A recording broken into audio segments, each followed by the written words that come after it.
Rock icon Rick Derringer dies at 77. Cause of death and final words revealed. May 26, 2025, New York City. The music world has lost one of its most enduring voices. Rick Derringer, the pioneering guitarist and vocalist behind some of the most iconic riffs in rock history, died on Monday, May 26, 2025, at the age of 77. Derringer passed away at his home in Florida after a long battle with congestive heart failure, according to a statement released by his family. In his final moments, as his loved ones stood near, he uttered the words that now echo across social media and music forums: "Keep playing my song." Early stardom and a lifelong rhythm. Born Richard Dean Derringer in 1947, Derringer was already changing the face of music as a teenager. At 17, he fronted the McCoys, the band that took Hang On Sloopy to #1 on the Billboard Hot 100 in 1965. The song dethroned the Beatles and turned a young Ohio kid into a national sensation overnight. But for Derringer, fame was never just a destination. It was the beginning of a long, unrelenting journey through the peaks and valleys of the American music landscape. The man behind the guitar. Rick Derringer's solo career took in the 1970s with the release of Rock and Roll Hoochie Koo, a track that would define his image as a wild, spirited performer with undeniable guitar chops.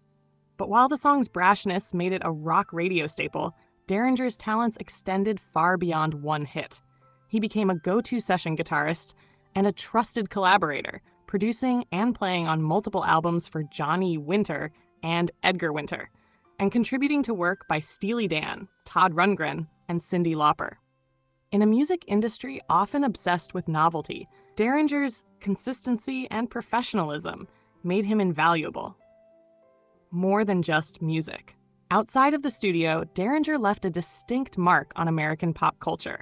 He composed Real American, the theme that came to define wrestling superstar Hulk Hogan and the broader era of 1980s WWF spectacle.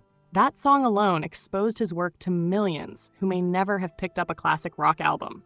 Derringer's faith journey later became a cornerstone of his life.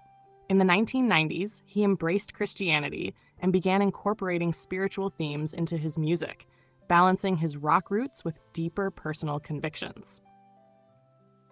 Final days and quiet courage.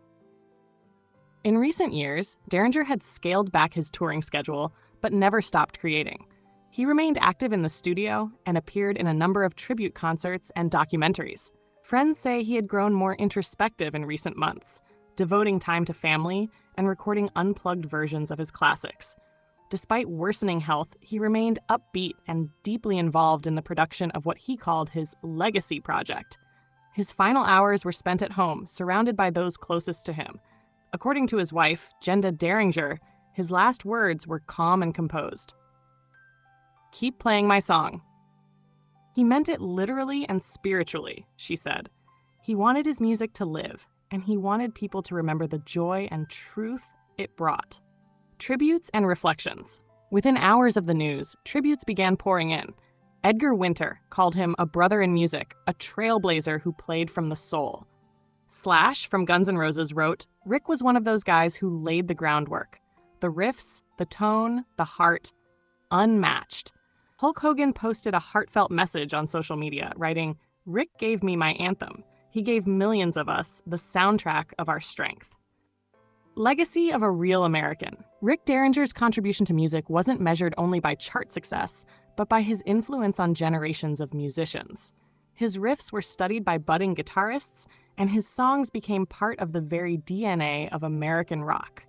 He is survived by his wife, Jenda, son, Marty, and daughter, Lori, both of whom are involved in music and say they plan to preserve and continue their father's legacy. The family has announced a celebration of life concert in Los Angeles this August, featuring some of Derringer's closest collaborators and friends. Proceeds will benefit youth music education programs, a cause dear to his heart. A final note, Rick Derringer wasn't just a rocker. He was a witness to the evolution of American music, from the innocence of 60s pop to the wild abandon of 70s rock, and into the digital age where his influence continues through sampling, covers, and classic vinyl. Even as the amps quiet and the stage lights dim, his legacy rings out in every gritty chord and fearless lyric.